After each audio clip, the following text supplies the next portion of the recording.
सतगुरु कोई को सबद मन कोई ले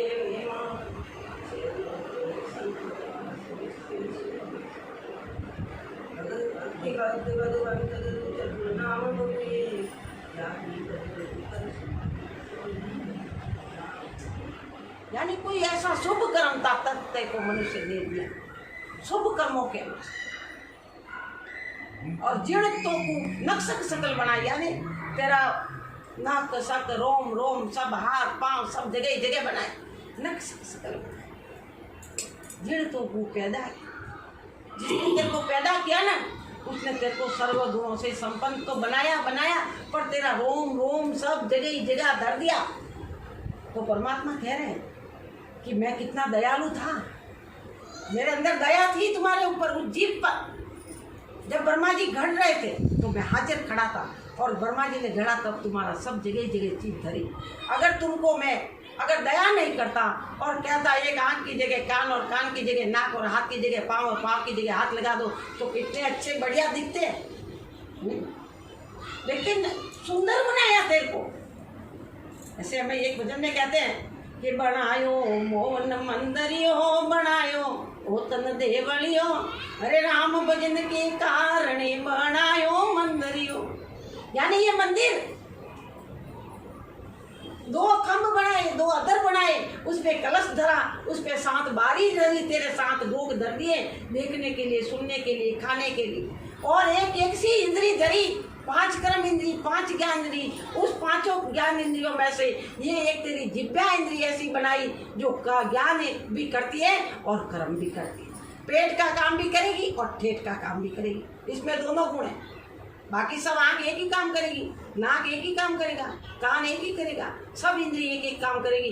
लेकिन ये जिह्वा चीज ऐसी बनाई जिसमें दोनों गुण धर दिए पेट का और ठेठ का दोनों काम कर सकते। पेट का करने के लिए तो सब तैयार रहते हैं। चलो भाई टाइम हो गई आज तो समोसा बढ़िया लाया आज तो जलेबी अच्छी लाई आज तो बड़ा पाव अच्छा हुआ आज तो डोसा बढ़िया लाया आज पिज्जा खाने का मन है। खाने में जिह्वा स्वाद इतना तेज रहता है इसका कि जीभ स्वाद लेने में कभी पीछे नहीं हटती और वो स्वाद लेने के लिए तैयार रहेगी। और राम का नाम लेने को कहोगे अरे भाई आज तो थक गए कल करेंगे आज तो बहुत ऐसा काम किया आज तो वहां जाके आए आज तो ऐसा हो गया आज पाँव दुख रहे आज सिर दुख रहा है आज नहीं कल करेंगे आज नहीं कल करेंगे आज कल करते करते समय बीत जाता है कोई मालूम भी नहीं पड़ता। समय जाते देर नहीं लगती जैसे ओस का पानी और जैसे अंजलि का नीर जाते देर नहीं लगती वैसे ये जीवन जाते कोई समय नहीं लगता। तेरी मेरी करते करते बीत जाएगा। अरे क्या मेरे को भेजो मैं परमात्मा को नहीं भूलूं। फिर माँ से जब वो माँ के गर्भ में आया एक कौल वचन धर्मराज के दरबार में किया दूसरा कौल वचन माता के गर्भ में किया। जब उसको जठराग्नि की ताप लगने लगी उल्टा लटक रहा था मल मूत्र खा रहा था तब उसको बहुत त्राह त्राह करने लगा। तब वो परमात्मा से पुकार करने लगा कौन ये जीव अपन सब करके आए ऐसा कोई नहीं कि मनुष्य कोई नहीं करके आए। आत्मा का उद्धार करना है तो भक्ति को धारण करो। इस आशा पूंजी को खाली मत जाने।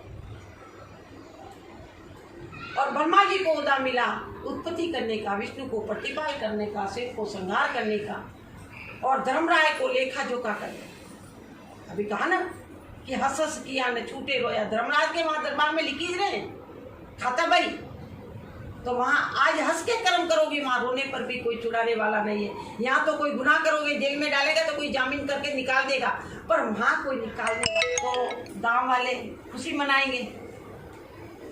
गाँव वाले कहेंगे गाँव वालों को थोड़ी ना देता जेब का रुपया तो भी गाँव वाले खुशी मनाएंगे ओहो फलाने दीकरे का बेटा बहुत होशियार बहुत समझदार भाई, देखो कमा कर आया, और इसके बाद माँ बाप की तो भूख सब मिट गई, गरीबी खत्म कर दी इसने, हैं? और फिर अपने मोहल्ले वाले किसी हो, मोहल्ले वाले कहेंगे वाह भाई वाह, फलाने का बेटा आया, अरे छोकरा इसके शिक्षा लो, शिक्षा देखो, इसके देख के सीखो कुछ, है क्या? फिर अपने परिवार वाले खुशी मनाएंगे, परिवार वाले कहेंगे भाई धन्य भाग हमारे, जो हमारा भी नाम तूने ऊंचा किया। और माँ बाप का तो फिर पूछो ही मत, फूल के फूले नहीं समाएंगे। और वही लड़का अगर उस पूंजी को वहाँ गंवा करके फटक दिवालिया बन के घर आ जाएगा, फटे हाथ दिवालिया निकाल के घर आएगा, तो क्या होगा उसका? गांव वाले कहेंगे अरे जाने दो साला, दिवाला निकाल के आ गया।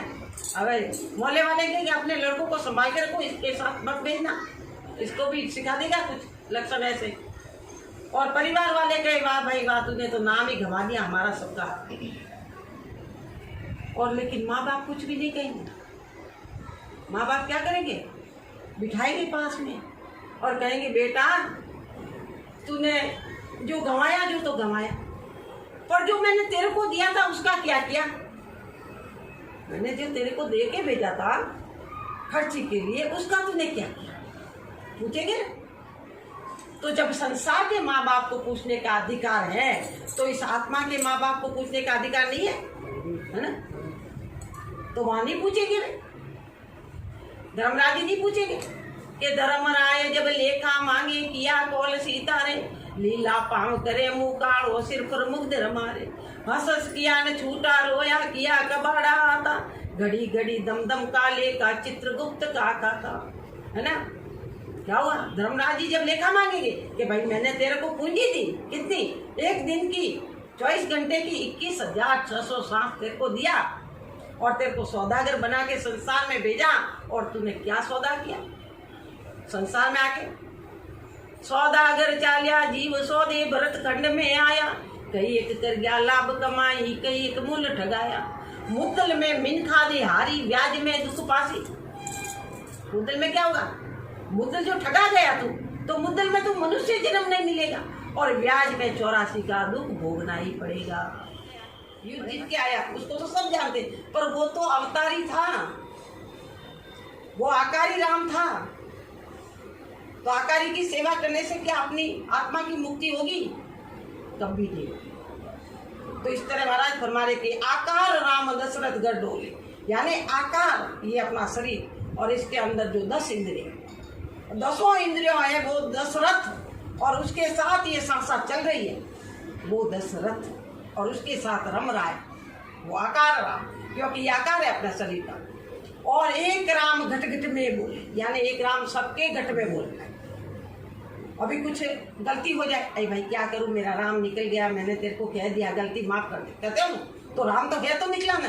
तो एक राम घट घट में बोले, एक राम का सकल पसारा, एक राम सकल सर्व सृष्टि में पसारा, और एक राम एक बूंद से बिंदु राम का सकल पसारा। बिंदु राम कौन है? एक बूंद से सर्व सृष्टि की उत्पत्ति हुई, पूरी सृष्टि की उत्पत्ति एक बूंद से होती। और चौथा राम है निराकार निरालेप, जो सबसे न्यारा, और न तो उसका रूप है न ही उसका रंग है, और निरंजन, जो रंज में नहीं आता, और न दिष्ट में आता है न मुष्ट में आता, और वो किसी के साथ रहता भी नहीं है। तो इस तरह महाराज फरमाते हैं कि अपन जब संसार में आए तो अपन सब चीज़ों का पछतावा करें, पर अपने को वो पछतावा नहीं हुआ कि भाई मैं मनुष्य देह में आया, इस नरदेही बहुत महंगी, भाई संगी जानो मत कोई, बहुत महंगी, ये नरदेही बहुत महंगी है। अभी किसी ने कह दिया हो कि एक आँख देता हूँ 50,000, एक आँख निकाल के दे दे, मैं तेरे को 50,000 देता हूँ, देते हो? कोई कि मैं तेरे को 2 लाख दे दूंगा, एक हाथ तो दे दे भाई। कोई कहे मैं 5 लाख दे दूंगा, एक पाँव मेरे को दे दे, तो दोगे क्या? नहीं दोगे। अभी किडनी ट्रांसफर होती है तो किडनियों के लिए भी कितने कितने लाखों रुपए लोग लेते हैं, और वो भी कोई हिम्मत वाला होगा तो देगा, है ना? तो इस तरह ये अनमोल है, ये शरीर क्या है? अनमोल, इसका कोई मोल तोल नहीं लगा सकता, इसका कोई मोल तोल नहीं लगा सकता। तो परमात्मा ने कहा मैंने तेको इतनी अनमोल देही दी, और उसमें तेरे को सर्व गुण दिए, सर्व गुणों से संपन्न तेरे को बनाया मैंने, और फिर भी तू भूल गया, फिर भी तू मेरे को भूल गया, और संसार में जाके तू दूसरे पसाड़े में पड़ गया। गर्भवास में था तब तो तूने परमात्मा से वचन किया। पहले जब तू 84 में से भुगत करके 84 भोग कर धर्मराज के दरबार में खड़ा हुआ, वहाँ हाथ जोड़ के रहा और कहा कि हे धर्मराज जी, अब मैं 84 में वापस मेरे को मत भेजना। तब धर्मराज, अभी किडनी ट्रांसफर होती है तो किडनियों के लिए भी कितने कितने लाखों रुपए लोग लेते हैं, और वो भी कोई हिम्मत वाला होगा तो देगा, है ना। तो इस तरह ये अनमोल है, ये शरीर क्या है, अनमोल, इसका कोई मोल तोल नहीं लगा सकता, इसका कोई मोल तोल नहीं लगा सकता। तो परमात्मा ने कहा मैंने तेरे को इतनी अनमोल देही दी, और उसमें तेरे को सर्व गुण दिए, सर्व गुणों से संपन्न तेरे को बनाया मैंने, और फिर भी तू भूल गया, फिर भी तू मेरे को भूल गया, और संसार में जाके तू दूसरे पसाड़े में पड़ गया। गर्भवास में था तब तो तूने परमात्मा से वचन किया। पहले जब तू 84 में से भुगत करके 84 भोग कर धर्मराज के दरबार में खड़ा हुआ, वहाँ हाथ जोड़ के रहा और कहा कि हे धर्मराज जी, अब मैं 84 में वापस मेरे को मत भेजना।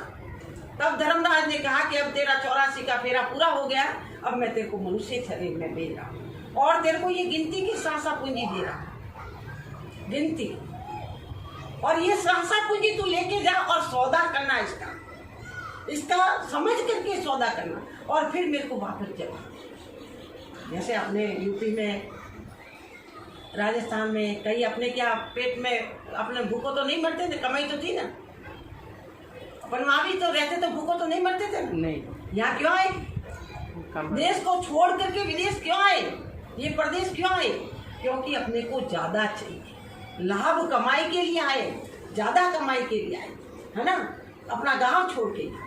तो इसी तरह महाराज ने उसको समझाया कि मैं तेरे को भेज रहा हूँ, पर तू लाभ कमाई करके आना।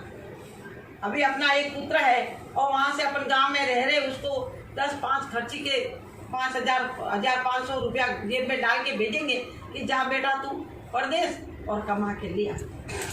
वो बेटा जाएगा और फिर वो वहाँ से वो कमा के आएगा, 10,000 का 10 करोड़ लेके आएगा, 10 लाख लेके आएगा, तो गांव वाले खुशी मनाएंगे। गांव वाले कहेंगे, गांव वालों को थोड़ी ना देता जेब का रुपया, तो भी गांव वाले खुशी मनाएंगे, ओहो फलाने दीकरे का बेटा बहुत होशियार, बहुत समझदार, भाई देखो कमा कर आया, और इसके माँ बाप की तो भूख सब मिट गई, गरीबी खत्म कर दी इसने, है? और फिर अपने मोहल्ले वाले खुशी हो, मोहल्ले वाले कहेंगे वाह भाई वाह, फलाने का बेटा आया, अरे छोकरों इसके शिक्षा लो, शिक्षा देखो, इसके देख के सीखो कुछ, है। फिर अपने परिवार वाले खुशी मनाएंगे, कुछ भी जो भी नुकसान हो गया, दूध उफान गया, सब्जी जल गई, सब चीज का पछतावा करना पड़ता और करते भी, लेकिन अपन ऐसा पछतावा नहीं करते कि अपन आए क्या करने के लिए यहाँ संसार में। मनुष्य देह में कब आए, क्यों आए, कैसे आए, तो मनुष्य देह में 43,20,000 वर्ष बीतने के बाद एक बार नदी मिली, 84 लाख योनि भोगी तब एक बार नदी मिली, 4 युग बीते तब कहीं जाके एक बार ये नदी मिली। अब इतने वर्षों के बाद अपन पहले कहाँ थे, जब 84 में थे, रल-मल करते थे, पशु पक्षी योनि में, कीट योनि में, वनस्पति में, जल थल में, सब जगह अपन रल बलते थे।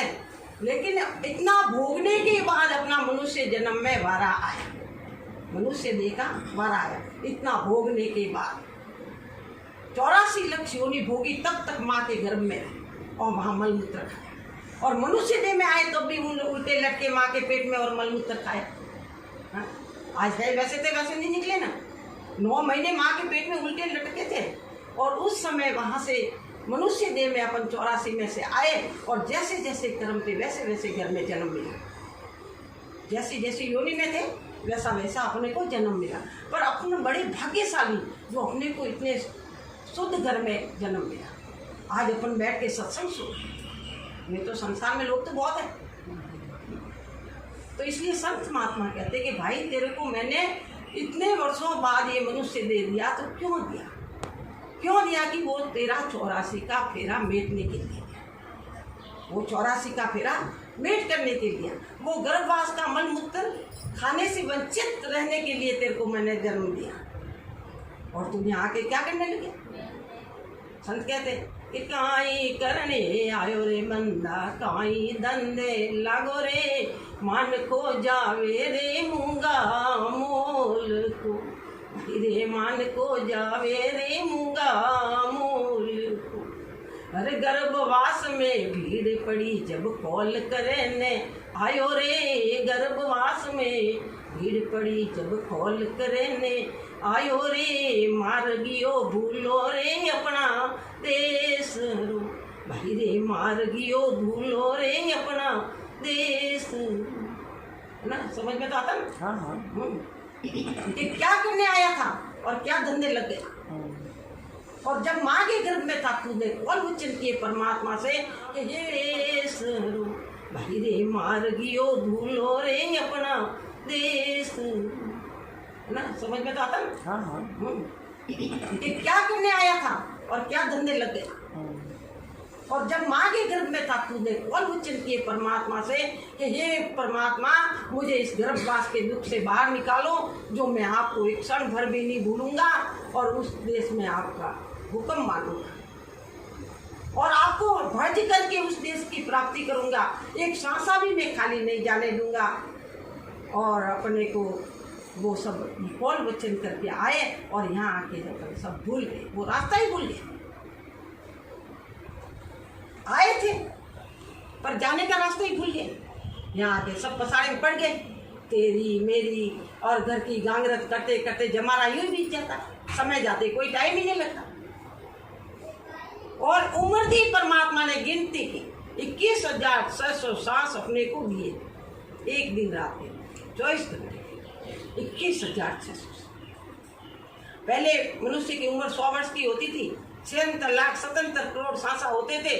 और आज की तारीख में किसी की 50 है, किसी की 25 है, किसी की 40 है, कोई तो 20 में चला जाता है, कोई कितने में चला जाता है। आज की तारीख में कोई उम्र का कोई लेना देना नहीं। पहले बड़े बड़े रहते हैं ना, 100 साल की उम्र पार कर जाते थे, क्योंकि उनका खान पान सही था,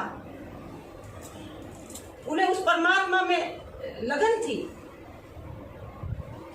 और आज अपन कहते योगा करो योगा करो, रामदेव बाबा बताना कि अनुलोम विलोम करो, तो ये दोनों साथ चलेंगे, साथ में कपालभाति करो। तो इससे क्या होता है, पहले युग में ये जब बहुत पहले सालों से ये योगा चलता था तो योग से रोग निरोग रहता था। तो इसी तरह ये राम का नाम भी योगा है। और योगा सब योगा सिर योग कहावे, सब योगा सिर जोग, सब योगों के ऊपर योग है और सब जोगों के ऊपर ये योग है। जो इसको रटन करने की विधि है राम के नाम की, वो सांस और प्रश्वास, सांस और प्रश्वास दोनों सांस में राम का नाम रटा जाता है। तो इस तरह महाराज फरमा रहे हैं कि भाई तेरे को मैंने संसार में इसलिए भेजा कि तू तो अपना 84 का फेरा रोक दे। लेकिन अपने को तो कहाँ पड़ी है। आज देखा जो अच्छा है, आज खाया जो मीठा है, कल किसने देखा, जो होगा देखा जाएगा। अरे पर अंत बुढ़ापा आसी, 4 दिना की जोर जवानी, और बुढ़ापा आता कोई देर नहीं लगती। आज से 10 साल पहले कैसे थे और आज कांच में देख लो आज कैसे। 10 साल पहले अपनी जो शरीर था आज वैसा है।